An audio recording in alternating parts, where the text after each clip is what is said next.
أشهد أن لا إله إلا الله وحده لا شريك له وأشهد أن محمدا عبده ورسوله اللهم صل على محمد وعلى آل محمد الفاتح لما أغلق والخاتم لما سبق ناصر الحق بالحق الهادي إلى صراطك المستقيم وعلى آله وصحبه حق قدره ومقداره العظيم أما بعد. Alhamdulillah, segala puji kehadirat Allah Subhanahu wa Ta'ala atas segala nikmat yang Allah berikan kepada kita pada maghrib kali ini. Tadi ada sedikit hujan deras Allah turunkan kepada kita, tapi tidak mengurangi semangat kita untuk bermuajah, bertatap muka maghrib kali ini. Sebelum kita mulai, ini kan baru sekali ini saya kesini. Tak kenal maka ta'aruf, maka harus kenalan dahulu. Biasanya yang duduk di sini saya yakin Masjid Semegah ini yang duduk ustaz-ustaz besar semua. Jadi ini ustaznya kecil, cilik. Saya kalau kemana-mana Bapak Ibu itu ngisi itu kadang-kadang orang nggak tahu saya yang bakalan ngisi. Saya ngisi ke Jombang bawa murid saya. Sampai di Jombang itu yang diajak ngobrol itu murid saya, bukan saya. Padahal yang bakalan ngisi itu saya. Lama orang itu ngobrol sama murid saya. Saya di sampingnya, nggak ditegur, nggak disapa. Sudah jam-jam mengisi, ditanya, monggo ini siapa yang mau ngisi? Loh, niki Pak guru niki kula kan. Baru tahu. Kadang-kadang ke sekolah-sekolah itu diguyoni ya arek-arek itu, diguyoni. Mas, nyari tempat pendaftaran dah, nyari warung kopi dah. Nggak, kalau sudah pas jam ngisi baru tahu mereka. Loh, ini yang ngisi ternyata. Karena terlihat masih kecil kata orang-orang. Memang tubuhnya kecil seperti ini. Saya Bapak Ibu namanya Firdaus. Mudah mengingatnya. Bapak Ibu kalau minta surga kan minta surga yang paling tinggi, surga Firdaus. Nah itulah nama saya di situ. Nama saya itu 2 kali disebutkan dalam Al-Quran. Firdausi nuzula dalam surah Al-Kahfi. Alladzina yarisuna al-firdaus. 2 kali disebutkan dalam Al-Quran. Nah, itulah ayah saya bikin nama saya di situ. Saya 17 tahun lahir dan hidup di Kabupaten Natuna. Bapak Ibu tahu Kabupaten Natuna? Wah, belum tahu. Saya kasih tahu ya. Kabupaten Natuna itu letaknya di Kepulauan Riau. Jauh, Bu. Itu kalau pakai kapal seminggu dari sini. Dari Surabaya naik dari Tanjung Perak ke Natuna itu pakai kapal seminggu itu terombang-ambing di lautan ya. Masya Allah. Kalau pakai pesawat itu 2 hari biasanya, karena transit dulu di Batam. Tidak ada pesawat langsung ke Natuna. Susah pulangnya. Makanya saya di sini udah tidak pulang-pulang lagi nih. Kemudian tahun 2016 dapat beasiswa pendidikan kader ulama namanya. Beasiswa, kemudian kuliah. Ikut seleksi di Al-Ma'had Ali li Tarbiyati Ulama Tarjih lil Muhammadiyah. Apa artinya? Pendidikan ulama tarjih pimpinan pusat Muhammadiyah. Dari banyak-banyak yang seleksi di situ ternyata lulus saya salah satu. Karena masuk ke UTM itu seleksi ya Pak Ibu. 1 tahun diterima 30 putra, 1 tahun diterima 30 putri. Di antara banyak yang daftar itu saya lulus salah satunya. Kemudian 4 tahun berproses menuntut ilmu di Jogja, selesai di SK-kan oleh pimpinan pusat untuk tugas di Mojokerto. Tepatnya di pimpinan cabang Muhammadiyah Gedek. Sampai 1,5 tahun sudah di Gedek. Tapi saya itu hanya boleh keluarnya Sabtu sama Minggu. Kalau Senin sampai Jumat saya tidak boleh keluar dari daerah Mojokerto. Khusus milik orang Gedek dan Mojokerto. Jadi kalau Bapak Ibu perlu saya Senin sampai Jumat, teleponnya nggak ke saya, teleponnya ke pimpinan cabang Muhammadiyah Gedek. Karena mereka yang memiliki saya selama 3 tahun ini. Kalau sudah lebih 3 tahun baru boleh, terserah saya. Nah, kalau hari Sabtu sama Minggu saya terserah mau kemana, ngisi di mana. Tadi pagi saya di Jombang, siangnya saya Panahan, sekarang saya di sini. Alhamdulillah full kegiatannya sehari itu. Hari-hari saya bersama anak-anak di SMP sama MI, kemudian ngisi kajian dan lain sebagainya. Itu aja saja kerjaan hidupnya. Allahumma salli ala Muhammad wa ala ali Muhammad. Salawat dan salam senantiasa kita hadiahkan kepada junjungan kita Nabi besar Muhammad sallallahu alaihi wasallam. Semoga kita adalah orang-orang yang senantiasa istiqomah menegakkan dan mengamalkan sunnah-sunnah beliau sehingga mendapat syafaat beliau di yaumil akhir kelak. Cukup nggih perkenalannya? Cukup. Kalau mau kenal lebih jauh, ini WA saja. Kalau status insya Allah bulan Juni sudah menjadi orang Mojokerto sebetulnya, berganti KTP dan sudah ada yang menemani, alhamdulillah. Biasanya kalau selesai prinsip pengajian itu saya sering ditepuk pundaknya, Ustaz, sudah ada teman hidupnya. Kalau dulu nggak berani menjawab, tapi kalau sekarang sudah mampu menjawabnya, alhamdulillah. Oke, tema kita hari ini bersama memperbaiki generasi. Sebelumnya coba kita lihat, kalau kita hitung-hitung di sini banyak yang tua, apa banyak yang muda ini? Banyak yang pernah muda, bukan tua, pernah muda. Karena jiwa ya masih jiwa muda, Masya Allah. Walaupun sudah KPU semua, apa KPU? Kepala beruban semua.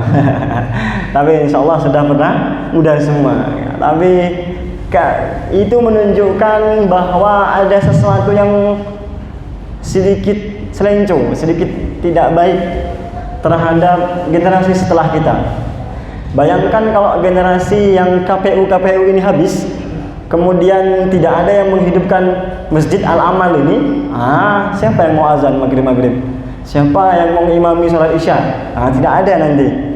Maka harus ada upaya di antara kita untuk bersama-sama memperbaikinya. Siapapun kita, dari manapun kita, golongan apapun kita, harus ada upaya bersama. Maka saya judulnya bersama memperbaiki generasi. Nah, ini kalau tiga kata ini diingat baik-baik. Nanti kalau lupa semua yang saya sampaikan, ingat saja 3 kunci katanya. Bersama memperbaiki generasi. Oke, kita bahas satu-satu.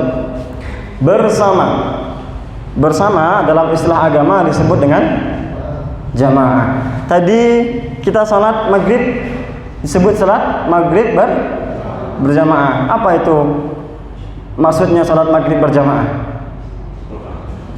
Apakah salat maghrib bersama-sama? Oh, tadi saya setelah salat maghrib juga salat sunnah bersama-sama dengan Bapak Ibu. Bapak Ibu salat sunnah, saya juga salat sunnah. Itu kan salat bersama-sama juga. Tapi apakah itu disebut salat berjamaah? Tidak. Apa itu salat berjamaah? Salat berjamaah itu salat yang ada komandonya. Ada satu yang mengkomandoi, kemudian makmum di belakangnya mengikuti. Walaupun Bapak Ibu salatnya bareng, tapi masing-masing itu salat bersama juga, tapi tidak disebut berjamaah, munfarid jadinya. Maka berjamaah itu butuh komando yang terpadu. Butuh satu orang yang memimpin di depannya dan yang di belakang ikuti. Sebagaimana salat berjamaah, dipimpin imam ruku, jamaah ikut ruku. Enggak mungkin imam ruku jamaah langsung sujud, enggak boleh. Bahkan salah imam ditegurnya sopan. Pakai subhanallah kalau laki-laki, kalau perempuan tepuk sedikit tangannya. Tidak mungkin ditegur langsung, "Woi, salah." Kan nggak boleh kan? Nggak sah salahnya. Artinya apa? Kalau berjamaah memang seperti itu. Konsepnya sudah kita tahu, konsepnya sudah kita pahami. Seperti itulah cara berjamaah di masyarakat kita. Oke, itu jamaah yang pertama. Jadi kalau bahasa agama, jamaah itu terbagi 2. Kalau istilah nahwu, 1 itu disebut mufrad, 2 itu disebut sanna, 3 itu baru disebut jama'. Kalau dalam istilah nahwu, 2 orang itu belum bisa disebut jamaah, baru disebut musanna. Tetapi kalau istilah fikih, 2 orang itu sudah disebut dengan jamaah. Makanya kalau kita sholat berdua, tiba-tiba keras. Kalau kita sholat berdua, maka sholatnya sudah dianggap sholat berjamaah, karena itu berjamaah secara hukum. Maka yang kita bahas hari ini adalah jamaah secara hukum, bahwasanya memperbaiki generasi itu bisa dimulai dari dua orang, dimulai dari dua kepala. Bagian terkecil dari sebuah peradaban itu dimulai dari dua orang. Kita hari ini, Bapak Ibu dan saya yang hadir di masjid ini, dimulai dari dua orang manusia. Siapa dia? Adam dan Hawa. Dua orang. Kemudian dari dua orang itu lahirlah sebuah peradaban. Nah, memperbaiki itu untuk upaya bersama itu bisa dimulai dari partikel terkecil dari sebuah peradaban bernama keluarga, dari ayah dan ibu, atau dari bagaimana menyiapkan seorang ayah yang baik dan seorang ibu yang baik. Kalau dari rumah itu sudah baik, maka lambat laun sistem itu akan baik. Rumah satu ini baik, rumah satu ini baik, rumah satu ini baik, satu desa akan jadi baik semua. Tapi kalau sudah rusak semua, rumah satu ini pemabuk, satu ini teler, satu ini judi, satu ini zina, satu ini korupsi, sudah itu kampungnya kampung kriminal semua. Tapi kalau sudah baik, satu baik, bagus dia, satu kampung. Lalu masuk ke kecamatan, kabupaten dan lain sebagainya. Seandainya baik, semua rumah selesai sudah, maju sudah peradaban itu.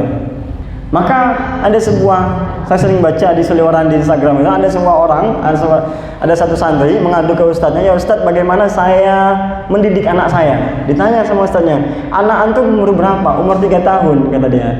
Oh, enggak bisa.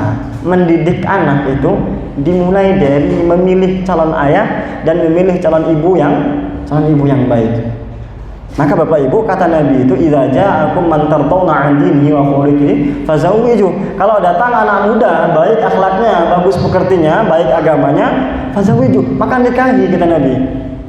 Jangan tunggu lagi, karena orang baik itu tidak datang 2 kali. Hari ini orang itu, karena ini memang merusak betul ini. Orang melihat kebaikan itu dari segi, mohon maaf, kerja di mana, kuliah di mana, jurusan apa. Ini yang jadi kacamata kita hari ini. Sehingga ketika datang anak-anak yang baik akhlaknya, bagus agamanya, itu dinomor sekian kan. Sehingga anaknya dinikahkan kepada yang lebih mapan dari segi kehidupan, dari segi keduniawiannya. Bukan tidak boleh, bukan salah, tapi bagus Bapak Ibu.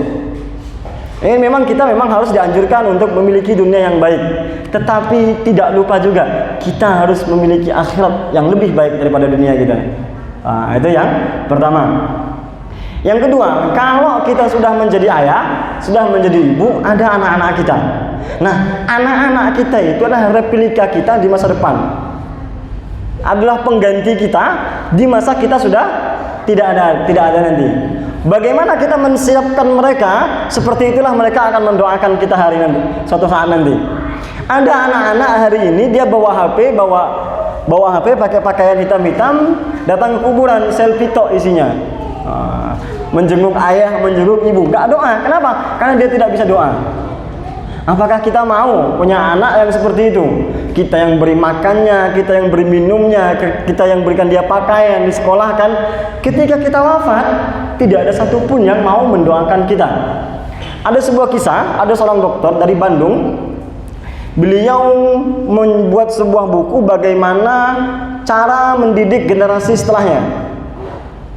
Di buku itu diajarkan kalau kita punya anak yang masih kecil-kecil, maka kalau kita punya uang, beli rumah atau beli tanah. Nanti ketika anak kita besar, rumah atau tanah itu berubah harganya. Dulu tanah di mana ini? Kedurus ini 1 meternya harganya berapa? Dulu sekali, zaman mbah-mbah kita, 1 meter harganya berapa? 10.000 bagian. Sekarang 1 meternya tanahnya harganya berapa? Jutaan. Nah, itu kata beliau investasi yang luar biasa. Maka kalau punya anak kecil, beli tanah, beli rumah katanya. Nanti kalau anak sudah besar, anak sudah dewasa, Tanah itu dijual dan harganya akan berkali lipat karena itu investasi. Nah, uangnya dipakai untuk kuliah anak, sebagian buat modal usaha. Dan tentu karena beliau yang mengarang buku, beliau orang yang paling sukses mengamalkan. Anak pertamanya Amerika, S1, S2, S3 Amerika, cum laude anaknya, kerja di Amerika. Anak keduanya tidak kalah hebatnya, kerja di luar negeri juga. Dan anak ketiganya masih dalam proses menjemput beasiswa ke luar negeri. Tetapi ternyata ada satu segmen kehidupan yang beliau lupakan terhadap anak-anaknya. Saking mementingkannya kesuksesan itu, ada satu hal yang dimana harus Allah yang mengingatkannya kepada kita dan kepada beliau. Satu hari istri yang beliau sayangi itu, saya ketika dengar cerita ini atau baca ceritanya nangis saya beberapa waktu. Istri yang beliau sayangi itu Bapak Ibu masuk rumah sakit, masuk ruang ICU dan sekarat kritis. Banyak yang datang menjenguknya karena memang beliau orang penting. Banyak orang yang datang merawatnya, tetapi ternyata hati beliau itu kosong di tengah keramaian. Yang beliau harapkan itu adalah suara anaknya, suara suapan dari anak pertama, anak keduanya. Ditelepon sama ayahnya, anak pertama, "Le, mantuk Le," kalau Jawa kan seperti itu kan. "Pulang nak, ibumu sedang sekarat. Ibumu yang dulu menyusukan engkau hari ini terbaring lemah di rumah sakit. Yang dia harapkan, yang dia ingin dengar adalah suaramu." Apa kata anak pertama? "Maaf ya, saya sedang ada urusan sibuk, tidak bisa ditinggal di kantor ini. Kita kerja di Amerika, di mana disiplinnya adalah nomor 1, tidak bisa ditinggal sama sekali. Tidak bisa pulang." Anak nomor 2, anak nomor pertama. Telepon lagi anak nomor 2. Anak nomor 2 pun bilang, "Maaf ya, saya baru keterima kerja." Yang namanya orang baru keterima, masa langsung minta cuti katanya. Nggak bisa pulang. Anak nomor 2 pun tidak bisa pulang. Tinggal satu saja, satu-satunya. Harapan hati, boyan jantung anak terakhirnya. Ternyata anak terakhirnya pun harus diberangkatkan ke luar negeri. Berangkat anaknya ke luar negeri, nggak mungkin bisa pulang juga. Tinggal beliau dan suaminya, suami dan beliau yang lagi sakit. Menetes air matanya. Di mana anak-anak dulu yang saya ajarkan ngomong? Hari ini saya tunggu talqin dari mulut mereka, asyhadu alla ilaha illallah. Satu pun tidak ada berkumpul di samping saya. Di mana anak-anak yang dulu saya suapkan makannya, hari ini saya tidak bisa menyuapkan saya makan sendiri. Kok tidak ada yang mau menyuapkan saya makan? Di mana anak-anak saya yang sukses S1, S2, S3 itu, bahkan untuk membelikan satu kantong cenderamata untuk ibunya pun tidak bisa. Ternyata kebahagiaan, ternyata kesuksesan tidak bisa membeli kebahagiaan. Ternyata kesenangan tidak bisa menghapus kesedihan. Beliau sukses, tetapi anak-anaknya tidak ada satupun di sampingnya ketika ibunya sakit. Ini cerita dan kisah nyata, dan boleh jadi ini terjadi pada kita hari ini. Anak banyak, cucu banyak, tapi satu pun ketika perlu tidak ada di sekeliling kita. Apa yang salah? Apa yang kurang? Kita kurang menanamkan adab, menanamkan akhlak, menanamkan cinta pada anak kita itu. Termasuk ini teguran bagi saya juga, karena saya jauh dari orang tua, jauh dari emak, jauh dari ayah. Teguran bagi saya. Tapi alhamdulillah setiap hari nelpon sehari, hampir sehari berkabar, tidak putus kabarnya. Lalu beberapa waktu wafat istrinya, digotong, dipikul bawa ke kuburan, nangis itu bapak suaminya itu, nangis jadi-jadinya. Ditanya orang, kenapa nangis? Apakah segitu beratnya ditinggal istri? Dia jawab, berat, memang berat sekali ditinggal istri. Tetapi yang lebih berat lagi, yang lebih sakit lagi, ternyata istri saya, ibu dari anak-anak saya harus wafat di dalam keadaan hati kosong di tengah keramaian. Harus wafat di dalam keadaan rindu terhadap anak-anaknya. Satu pun tidak ada, dan itu sakit sekali kata beliau. Hari ini bukunya sudah ditarik dari peredaran. Beliau perintahkan untuk orang mengambil kembali buku-buku yang sudah dijualnya. Padahal itu bestseller. Kenapa? Apa kata beliau? Beliau tidak ingin ada ayah atau ada ibu yang merasakan hal yang sama seperti yang beliau merasakan. Oke, maka anak-anak itu kita persiapkan baik-baik, Ibu. Jangan sampai anak-anak itu menjadi bumerang bagi kita. Jangan sampai anak-anak itu menjadi tidak sebagaimana yang kita harapkan. Oke, selesai di rumah, keluar sedikit dari memperbaiki yang di rumah, memperbaiki masyarakat.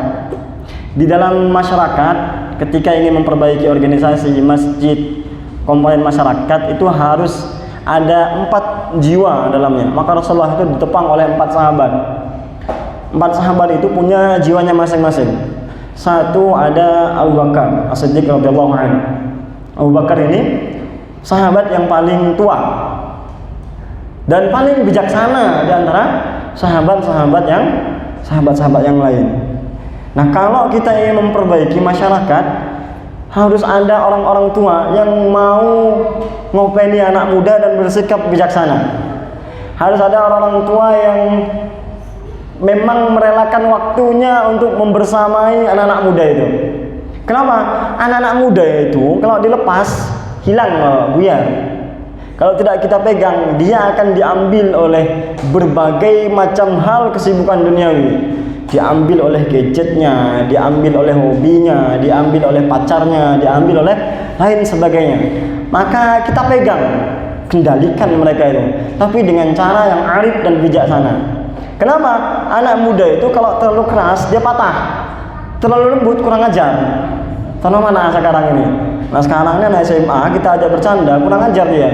Keras dibilang kita keras, ini kita ajak bercanda kurang ajar. Memang agak susah. Memang sudah zamannya seperti ini. Tapi tidak boleh dilepas juga. Kalau dilepas oleh orang tua, tidak dikendalikan, tidak diarahkan, tidak bisa, karena anak muda butuh bimbingan. Yang kedua, harus ada jiwa-jiwa orang-orang yang gagah, orang-orang yang kuat, yang perkasa, yang punya jabatan, yang punya pangkat. Nah, kekuatan, kegagahan itu digunakan untuk memperbaiki masyarakatnya, memperbaiki generasinya. Seperti Umar Al-Faruq. Umar itu dilambangkan pria yang kuat, gagah, perkasa. Jangankan manusia, setan aja ketika Umar jalan, setan nyari jalan lain. Umar jalan nih, setan lagi di luar sana. Itu setan langsung minggir. Oh, Umar mau jalan, minggir. Saking gagahnya Umar.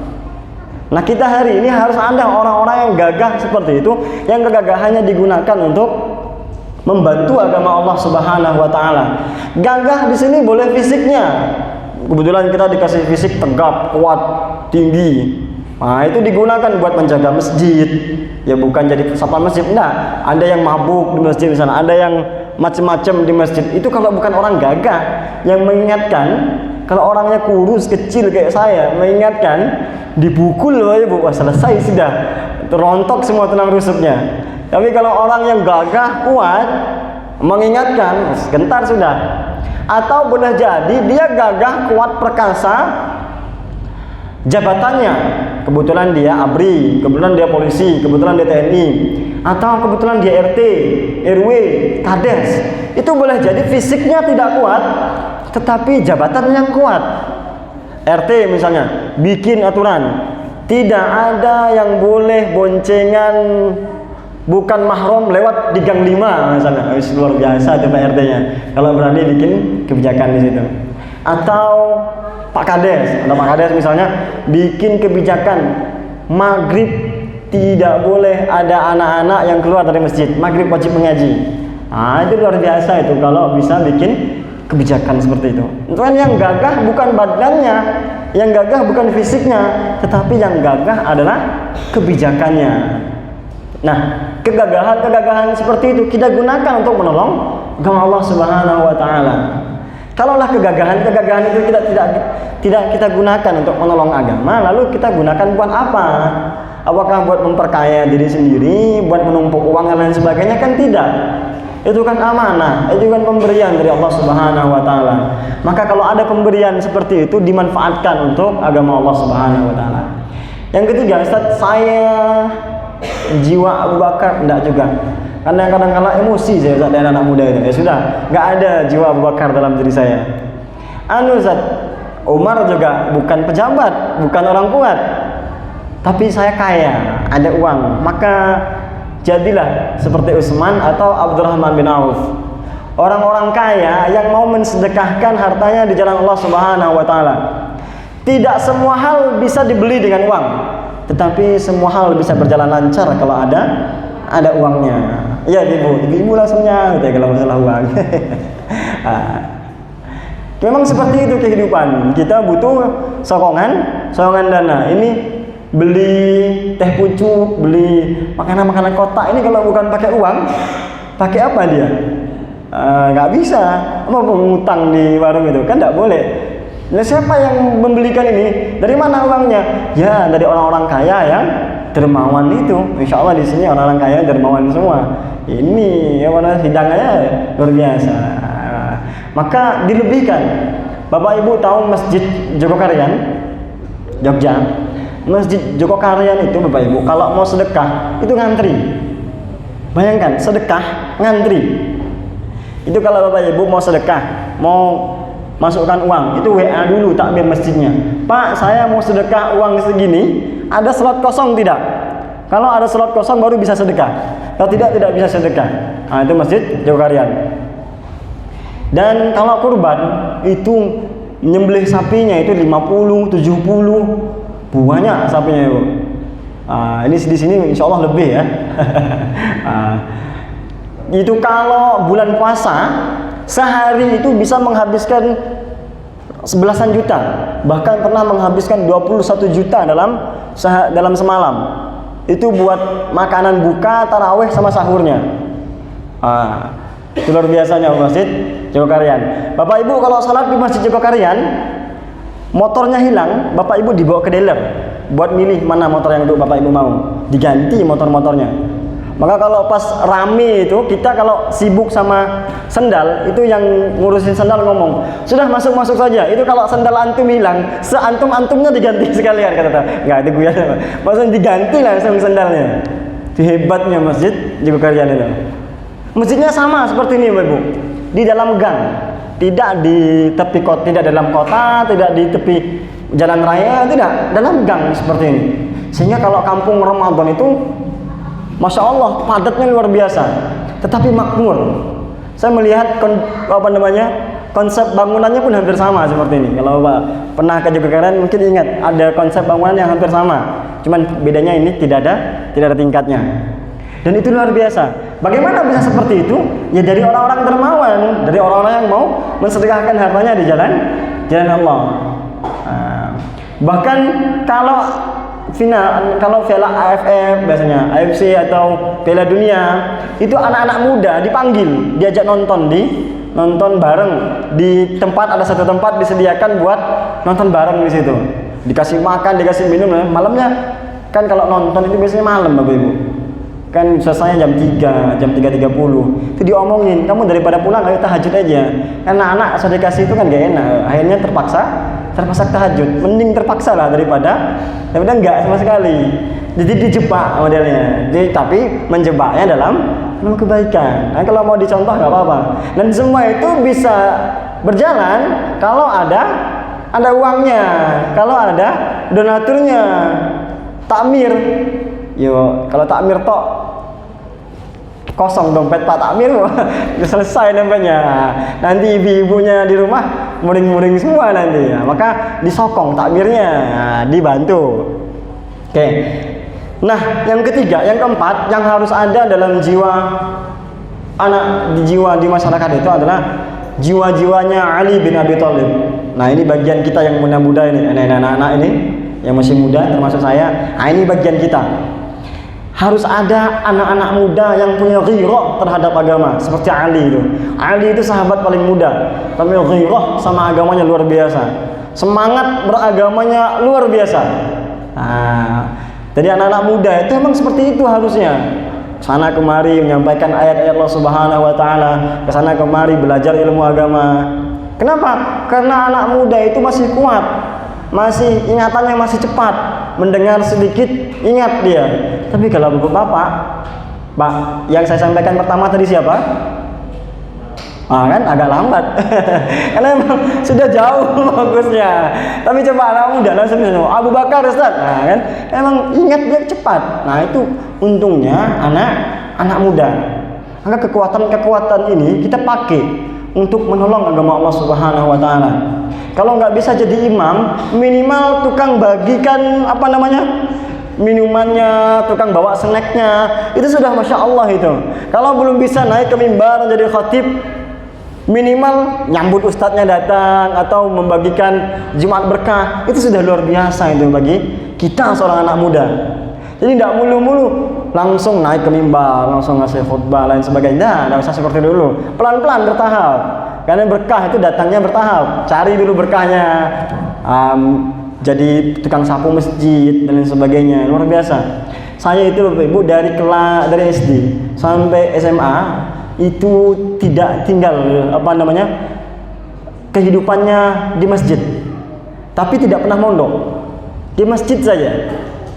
Kalau yang masuk PUTM itu biasanya anak-anak yang sudah mondok, 5, 4, 6 tahun. Tapi saya enggak ya Bu, saya kelas 1 sampai kelas 6 itu sekolah negeri, SMP negeri, aliyah pun negeri dan jurusannya IPS. Tiba-tiba ikut seleksi PUTM. Nah, itu nggak tahu ceritanya bisa lulus juga, alhamdulillah. Nah, memang saya sebelumnya kursus bahasa Arab, tetapi maksud saya ilmu-ilmu yang lain saya tidak punya. Basic seperti ditanya masalah bacaan Quran, hafalan dan lain sebagainya. Cuman ada nyantolnya sedikit-sedikit di kehidupan masjid ini. Karena mama saya itu kalau nggak ke masjid muring-muring, marah-marah, ngomel lah. Saya itu, insya Allah kalau ngomel maghrib itu kayaknya nggak enak juga. Akhirnya saya setiap maghrib untuk ke masjid atau setiap waktu sholat ke masjid. Nah, jadi dari berkah itu yang mungkin Allah jadikan saya salah satu orang yang bisa menuntut ilmu agama. Berkahnya ada di lingkungan masjid. Dulu itu orang ngejek saya. Apa kata orang? Allah itu anak alimnya pas kecil aja. Coba lihat besarnya nanti, mesti jadi setan katanya. Karena anak-anak tempat kami itu memang seperti itu ya, Bu. Kalau masih kecil itu alimnya luar biasa, ke masjid rutin. Tapi kalau sudah mulai SMP, SMA, mulai dia jadi setan semua kata orang itu. Kau pernah ke masjid, mabuk dan lain sebagainya. Rata-rata enggak semua, tapi beberapa seperti itu. Lupa sama masjidnya. Tapi saya tidak seperti itu ternyata, alhamdulillah tidak pernah Allah jauhkan dari masjid sampai hari ini. Banyak masjid sudah Allah panggil dari masjid sini, masjid sana dan lain sebagainya. Itu mungkin berkahnya. Berkah dari bagaimana kita itu dekat sama masjid. Bahkan Bapak Ibu, saya pernah azan jam 10 pagi. Saking semangatnya ke masjid. Jam 10 pagi azan loh. Beneran itu kelas 3 SMA. Saya malamnya itu ke laut nyari ikan sama ayah. Jam saya itu kena air asin, mati di jam 12 malam. Setelah sholat subuh saya pulang, saya tidur. Bangun jam 10, lihat jam, enggak lihat jam saya mati. Jam 12, kalau orang ini kan, kok nggak ada yang azan ini di masjid. Masya Allah, itu lagi semangat-semangatnya kan anak muda. Langsung mandi, pakai jubah, jalan ke masjid. Jalan ke masjid, di masjid kami nggak ada ini yang kayak gini nih, jam digital. Langsung nyetekin kontak, azan. Allahu Akbar, Allahu Akbar, lain sebagainya. Sampai hayya 'alas shalah, sak kampung kumpul di depan masjid. Langsung main matikan sekring. Kaget saya. Saya kira ini merdu kali kayaknya suara saya hari azan, sampai satu kampung mau datang. Ternyata orang langsung teriak, aliran sesat tak. Ku azan jam 10 ya. Mendelok jam, lihat jam. Sekali saya lihat jam 10, Pak. Masya Allah. Seminggu enggak ke masjid. Yakin. Seminggu enggak ke masjid, 3 hari saya enggak keluar rumah. Yakin, malu Pak. Masya Allah. Tapi hebatnya takmir masjid, orang-orang tua di tempat kami tidak komen sama sekali. Itu yang saya ingat. Mereka tidak menyalahkan, tidak bertanya. Bahkan ada mengatakan tidak apa-apa, wong anak muda, salahnya tidak apa-apa. Dan itu yang saya ingat sampai hari ini. Kalau seandainya takmir masjidnya itu ngomong, mohon maaf, sesat kon, nah gitu, misu dan lain sebagainya, mungkin saya nggak seperti itu hari ini. Mungkin saya tidak pernah mau ke masjid lagi. Tetapi karena takmirnya masih senantiasa memotivasi, nggak apa-apa, azan aja, nggak apa-apa, salah-salah nggak apa-apa katanya. Oh masih muda, wajar aja katanya. Luar biasa. Dan saya paham Dari saya paham, kalau anak muda itu didonkan mentalnya, pergi dia Pak. Betapa banyak anak muda itu pergi dari masjid, jauh dari masjid karena kena mentalnya, don sama yang tua-tua itu. Oh, saya tidak bilang orang sini, yang sana-sana. Kadang-kadang anak-anak kecil-kecil itu berisi, dimarahi, dimaki-maki dan lain sebagainya, kadang dipukul, ditempeleng dan sebagainya. Itu Bapak Ibu, kalau gara-gara satu tempelengan kita atau satu marah-marah kita membuat satu anak tidak pernah mau ke masjid lagi, bayangkan besar dosa kita itu. Sampai membuat dia trauma, nggak mau ke masjid lagi. Itu luar biasa itu. Apa nggak takut kita? Jadi jadilah orang tua yang bijaksana. Kalau jadi anak muda, jadilah anak muda yang hormat sama orang tua. Nah, ini dua komponen ini harus ada di masyarakat. Orang tua yang sayang sama anak muda yang hormat sama orang tua. Anak muda yang ketika dinasehati, dikasih saran, masukan, dengerin, bukan masuk telinga kanan, keluar telinga kiri. Kenapa? Sepaham-pahamnya kita, setinggi-tingginya ilmu kita, orang tua itu sudah puas asam garamnya, kalau kata bahasa kami. Sudah lebih tahu banyak hal daripada kita. Ketika orang tua itu sifatnya dua. Orang kalau ingin melihat orang itu sudah tua apa belum, kalau dia sudah bercerita tentang masa lalu, itu artinya dia sudah tua gitu. Saya dulu kesini, saya dulu pernah kesana, itu alamat itu sudah tua bapaknya. Karena kalau anak muda ceritanya pasti visi, ceritanya pasti ini kalau setelah ini kita bikin kegiatan apa ya, ini kalau setelah ini kita bikin program apa ya. Nah, itu ciri khas anak muda itu. Tapi kalau dia sudah cerita, dulu saya pernah bikin program kayak gini, dulu saya itu ngurus ini, nah itu ciri-ciri sudah tua dia. Kenapa? Orang tua itu secara tidak sadar dia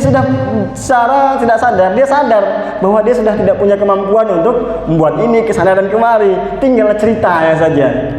Maka kalau kita ingin menyiapkan cerita yang baik hari ini anak-anak, teman-teman, kalau kita ingin menyiapkan cerita yang wah ketika kita sudah tua nanti, hari ini kita persiapkan. Biar kalau kita sudah tua, kita bisa punya cerita yang wah. Oke, selesai kata berjamaah bersama. Kita masuk ke memperbaiki. Dalil memperbaiki itu singkat-singkat saja. Man ra'a munkaran falyughayyir bi yadihi, fa illam yastati' fa bi lisanihi, fa illam yastati' fa bi qalbihi wa dzalika ad'aful iman. Kata Rasulullah, barang siapa yang melihat sesuatu yang tidak baik, maka rubahlah. Sesuatu yang tidak baik, mungkar, sesuatu yang tidak enak dipandang, itu belum berarti dia langsung rusak, Bapak Ibu. Kita punya cermin di atas itu. Kita punya jam di atas itu. Jam itu agak mau jatuh dia, miring sedikit. Apakah jam itu rusak? Tidak. Jam itu masih bagus, tetapi dia agak miring sedikit. Dia tidak enak dipandang. Tetapi kalau kita biarkan terus-menerus, dia akan jatuh. Dan jatuh itu yang menyebabkan dia rusak. Sama seperti generasi. Generasi itu kadang-kala dia tidak rusak sepenuhnya. Cuman karena kita biarkan, hancur dia. Jatuh dan rusak sejadi-jadinya. Kita itu banyak membiasakan sesuatu yang tidak biasa. Dulu orang itu kalau jalan gandengan, jalan berbarengan laki-laki perempuan berdua, mungkin di sini aib dibicarakan satu kampung. Hari ini anak-anak laki-laki perempuan boncengan dianggap biasa. Allah sudah biasa. Dulu perempuan-perempuan kita pakai kebaya menutup kepalanya. Hari ini tidak tutup kepalanya, tidak pakai jilbab, dianggap biasa. Itu namanya membiasakan sesuatu yang tidak biasa menjadi biasa, dan itu awal kehancuran. Bapak Ibu tahu dusun Legeteng di daerah Wonosobo dekat Dieng, ada satu dusun namanya dusun Legeteng. Dekat dusun itu ada gunung. Ini gunung, ini satu lembah sungai. Di sininya ada dibatasi dengan sawah warga. Di sini ada dusun lagi. Di sini baru dusun Legeteng. Nah, dusun Legeteng itu orangnya makmur, semua kaya, semuanya makmur hidupnya. Tetapi mereka pada setiap malamnya bermaksiat kepada Allah Subhanahu wa taala. Mereka pesta pora, melakukan segala aktivitas kemaksiatan. Mereka minuman keras, mereka judi, bahkan berzina. Bahkan ada yang mengatakan mereka berzina dengan ibu kandungnya sendiri di setiap malamnya. di dusun Legeteng itu. Tapi di dusun itu ada juga orang baik, ada juga orang soleh. Cuman orang baik, orang solehnya ngomong apa? Allah di sini sudah biasa yang kayak gitu.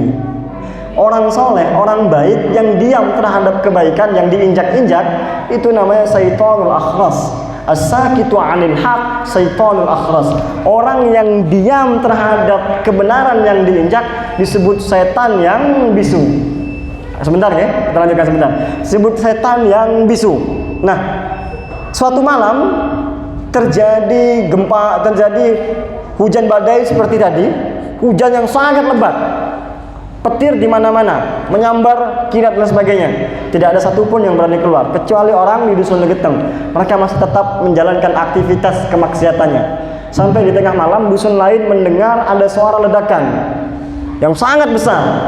Besoknya orang melihat dusun Legeteng itu sudah tidak ada, rata dengan tanah. Ketika mereka melihat di atas gunung, ternyata gunung itu seperti dipotong, dipindahkan di atas dusun Legeteng itu. Nah, ketika bencana, ketika musibah itu datang, dia tidak memilih, oh ini rumahnya Pak Imam masjid, saya lewati. Oh ini rumahnya Pak Ustadz, tak lewati. Tidak, Ibu. Ketika bencana, ketika musibah itu datang, dia tidak memilih mana rumah Allah, mana rumah imam, rumah Pak Ustadz. Tidak, semuanya akan kena. Maka ini tanggung jawab kita bersama. Oke, kita masuk ke kalimat yang terakhir, generasi. Nah, ketika membicara generasi, maka ada dua ayat yang harus kita ingat. Yang pertama, kita singkat saja, wal yakhsal ladzina law taraku min khalfihim dzurriyyatan di'aban. Yang pertama, hendaklah kita takut kalau kita meninggalkan setelah kita generasi yang lemah. Ada dua penekanan di sini, yaitu pertama kalimat yakhsha dan di'afan. Yakhsha ini artinya takut. Dalam bahasa Arab, takut itu punya banyak padanan kata. Ada haibah. Haibah itu takut karena wibawa. Kata Rasulullah, man ta'allama ar-ramya a'tahu Allahu salasata asya' fid dunya. Al-'izzatu bainan nas wal haibatu 'indal a'da wa awsa'atu rizki. Orang yang belajar panahan diberikan tiga hal. Pertama, kemuliaan di mata manusia, haibah di mata musuh. Apa itu haibah? Takut di mata musuh-musuhnya. Nah, itu haibah. Tetapi ada juga khauf. Khauf itu takut tapi tanpa ilmu. Contoh, kita berangkat malam-malam, orang bilang, depan sana ada setan. Kita takut karena kita manusia. Apakah kita tahu sana ada setan? Tidak tahu. Tidak tahu ada setan atau tidaknya. Artinya kita itu takut tanpa ilmu. Hanya takut saja sebatas karena omongan orang. Nah, ada namanya khasyah. Khasyah itu takut dengan ilmu. Makanya dalam Al-Quran dikatakan, innama yakhshallaha min ibadihil ulama. Sesungguhnya yang takut kepada Allah di antara hamba-hamba Allah hanyalah para ulama. Kenapa Allah katakan hanya para ulama? Apakah Bapak, Ibu, dan saya tidak takut kepada Allah? Takut. Tetapi beda, takut kita dan takut para ulama ada bedanya. Kalau takut kita, takut mentah saja. Takut karena mendengar ancaman-ancaman, takut karena mendengar tausiah-tausiah. Tetapi para ulama, mereka takutnya dengan ilmu. Mereka belajar itu apa ilmu takut. Kalau dalam istilah tasawuf ada namanya ilmu khauf, ilmu takut kepada Allah Subhanahu wa taala. Sama di sini Allah katakan gunakan ayat yakhsha. Takutlah kamu, tapi kalau kamu takut, persiapkan ilmunya, kata Allah Subhanahu wa taala. Belajar bagaimana menjadi ayah, belajar bagaimana menjadi ibu yang baik. Lau taraku min khalfihim dzurriyyatan di'afan. Seandainya kita itu meninggalkan generasi setelah kita, generasi yang lemah. Ini di'afan itu kalimat ismun nakirah yadullu 'alal 'am. Isim nakirah yang menunjukkan keumuman. Maka ketika dikatakan lemah, boleh jadi dia lemah hartanya dan lemah imannya. Kita jangan sampai meninggalkan anak yang lemah imannya. Kalau lemah imannya, tidak ada yang mendoakan kita. Dan jangan sampai juga meninggalkan anak yang lemah hartanya. Kenapa? Kalau lemah hartanya, omongannya tidak didengar. Orang sekarang nggak punya harta, omongan tidak didengar. Maka kesian anak kita. Kalau ditinggalkan dalam keadaan lemah hartanya, omongannya dianggap hanya selentingan. Maka kalau kita ingin meninggalkan anak, tinggalkan dia dalam keadaan makmur hidupnya dan dalam keadaan kokoh imannya. Kenapa? Harta yang tidak dipandu dengan keimanan akan sia-sia, akan habis ditelan oleh waktu dan zaman. Yang kedua, wa'iddu lahum mastata'tum min quwwah min ribatil khayli turhibuna bihi aduwallah wa aduwakum wa akharina min dunihim la ta'lamunahum Allahu ya'lamuhum wa ma tunfiqu min syai'in fi sabilillah yuwaffa ilaikum wa antum la tuzlamun. Dan kata Allah, dan persiapkanlah oleh kalian dan diri kalian min quwwah, berupa kekuatan, kata Allah. Jadi Allah memerintahkan kita untuk menyiapkan diri dan anak-anak kita itu berupa kekuatan. Nabi ketika membaca ayat ini beliau mengatakan ala innal quwwah ar-ramyu, ala innal quwwah ar-ramyu, ala innal quwwah ar-ramyu. Nabi mengatakan, ketahuilah oleh kalian, kekuatan itu letaknya pada panahan. Kekuatan itu letaknya pada panahan, kekuatan itu letaknya pada panahan. Apa yang ingin saya sampaikan? Kita hari ini, anak-anak kita habis pada permainan-permainan yang ada di sini, di setan gepeng ini. Dan ini habis, Bapak Ibu. Padahal permainan-permainan di sini tidak ada manfaatnya sama sekali. Mari kita ajak anak kita kembali pada permainan-permainan yang diajarkan oleh Rasulullah SAW. Ada 3 permainan diajarkan oleh Rasulullah. Alimu auladakum as-sibahah war-rimayah. Yang pertama, ajarkan anak-anak kalian bermain, berenang dan memanah. Di sini ditambahkan min ribatil khayl, bermain dengan kuda. 3 hal yang kita habiskan waktunya banyak di situ, tetapi Allah tidak marah selama tidak melalaikan kewajiban kita. Yang pertama, bermain dengan kuda. Seharian Bapak Ibu kalau punya kuda, bermain dengan kuda selama tidak melalaikan sholat, itu bernilai pahala. Yang kedua, bermain dengan anak panah. Kalau bermain dengan anak, seharian main panah, teman-teman yang mau belajar panah sampai seharian selama tidak melalaikan sholat dan kewajiban, Allah tidak marah, bernilai pahala. Yang ketiga, bermain dengan anak istri. Itu keselnya Bapak Ibu bermain dengan anak istri atau suami, itu Allah tidak marah, malah Allah senang. 3 hal itu senang Allah kalau kita bermain. Mari kita ajak anak-anak kita untuk kembali pada permainan-permainan seperti ini. Kenapa? Habis anak-anak kita di sini. Kalau dulu Bapak Ibu ada KPI. KPI itu kalau di televisi yang tidak baik, yang tidak pantas untuk ditonton, disensor atau tidak ditampilkan. Tetapi hari ini anak-anak bisa nonton apa saja di sini. Anak-anak bisa lihat apa saja di sini di YouTube. Mohon maaf, yang hobi zina bikin podcast tentang zinahnya, diceritakan bagaimana proses perzinahannya. Yang suka minum minuman keras, bikin podcast tentang minuman kerasnya. Yang habis korupsi, bikin pengalaman di penjaranya. Dan itu ditonton oleh anak-anak kita. Kita yang beli kuota, kita yang beli HP, kita yang dapat dosanya. Kalau dulu perempuan keluar malam jam 10 malam mungkin jadi aib omongan orang sekarang. Tapi hari ini Bapak Ibu, anak Bapak Ibu jam 1 malam bisa keluar kemana saja tanpa keluar rumah. Dia di dalam kamar, tapi sampai ke Jepang, sampai ke Amerika, ngobrol sama orang Turki dan lain sebagainya. Lewat mana? Lewat HP-nya. Bahaya sekali. Maka kita kembalikan anak-anak kita pada permainan-permainan yang diajarkan oleh Rasulullah SAW. Kita belikan alat-alatnya. Kita ajak anak-anak kita panahan, anak-anak kita berkuda, sepak bola dan lain sebagainya.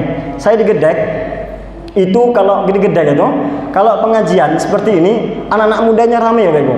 Ada belasan anak-anak mudanya ikut pengajian seperti ini. Kenapa?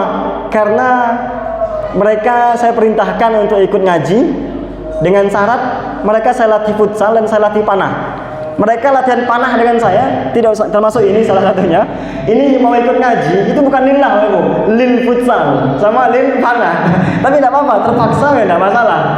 Jadi mereka itu saya ajak panahan, saya ajak futsal, dan semuanya gratis. Lapangannya gratis, transportasinya kami cari, dan lain sebagainya. Mereka tinggal main dan latihan saja. Tapi syaratnya kalau ngaji datang. Kalau ngaji datang. Dan mereka datang, walaupun mereka ngajinya bukan karena lillah, lil futsal. Karena memang anak muda itu harus diikuti dulu. Ikuti dulu kemauannya, selama tidak menyeleweng, selama tidak berbuat buruk, ikuti dulu. Lalu baru dipatahkan sedikit, diarahkan sedikit. Nanti lama-lama dia akan mau. Saya tahu karena saya anak muda juga. Karena saya pernah muda, bukan pernah muda, masih muda. Ketika kita yang muda diarahkan tanpa tahu apa yang kita mau, tanpa diikuti apa yang kita mau, maka biasanya berontak, biasanya lari, takut dia. Maka dan triknya Bapak Ibu, cari satu orang yang tidak terlalu tua dan tidak juga terlalu muda, yang mengumpulkan ini anak-anak muda seperti itu, yang mengajak, yang ngajak ngobrol, ajak nongkrong dan lain sebagainya. Harus ada satu yang setengah baya lah, tidak tua banget dan tidak muda banget, yang datang ke tongkrongan anak muda, dikasih ajak guyon dan lain sebagainya. Kenapa? Kalau bapak-bapak yang sudah sepuh tiba-tiba ikut nongkrong, pertama anak-anak mudanya sungkan, yang kedua gap komunikasi, bahasa yang digunakan sudah berbeda, apalagi anak-anak sekarang. Maka harus ada yang di satu kampung itu memang nih, kalau yang di masjid ini ya beberapa anak-anak muda ini itu kompak. Ayo kita kumpulin satu persatu, kita ajak ngopi, kita ajak nongkrong, jam sholat kita ajak sholat, ajak main dan lain sebagainya. Diarahkan seperti itu. Cukup? Nah, kalau belum cukup Bapak Ibu bisa datang ke Gedek. Malam minggu kedua di Gedek saya ngisi kajian khawatir minal Quran, itu menjelaskan ayat-ayat Al-Quran, ya tafsir lah. Malam minggu ketiga saya di masjid, di musolanya di Gedek, itu ada kajian fikih salat, fikih taharah, tapi kita upayakan bagaimana mengupas dari 4 mazhab, kemudian bagaimana yang diputuskan oleh Majelis Tarjih Pimpinan Pusat Muhammadiyah. Di setiap minggunya kami punya kajian anak muda. Ini anak muda yang di sini mau bikin. Kami punya kajian Rasailun minal Quran, pesan-pesan dari Al-Quran. Itu tempatnya bisa di masjid, bisa di warung kopi, bisa di warung mie ayam, bisa di kafe. Mau terserah anak-anak, mau di mana saja. Saya yang isi, saya ikuti saja. Kalau yang anak-anak muda yang mau ikut, silahkan datang ke Gedek. Nanti kita janjian di kafe mana atau di warung kopi mana. Masalah uang dan lain sebagainya, ada uangnya, ada kopi dan ada donaturnya insya Allah. Di malam Selasa, malam Kamis kami punya kajian ta'limul muta'alim, itu untuk anak muda juga. Kajian metode belajar dan mengajar yang dikarang oleh Syekh Zurnuji, lengkap insya Allah. Teman tinggal berupaya semaksimal mungkinnya lagi. Kalau mau dicontoh di sini, insya Allah silakan.